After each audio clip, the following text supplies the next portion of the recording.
Utimundi hile madolo matatu Nipangule susu Livungulu zuwene bakwaha Tivake mata Lati kumbule bapas Tomu kato lui wana Nanga zinu pada bapas Nasi to pinda visa Na musu na mande Nene duwe jaka pana jami Kanjanenga mila lufu Lufu ndo pusha Balando zana bebunda Waku imi jimu ya tati Kanjanenga mila lufu Lufundo buja, wanama zunade bunayo, njimu yata.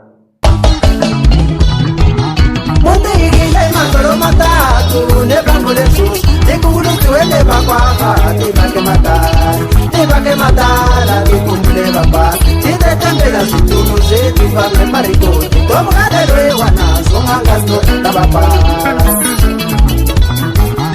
Monte hile ni matolo matatu, nebangule sus, nikulu tuwele bakwaha, tibake matala, nikule baba, titetembela situnu zetu, vame marikoti, tomgadele wana, songangasto, tababa.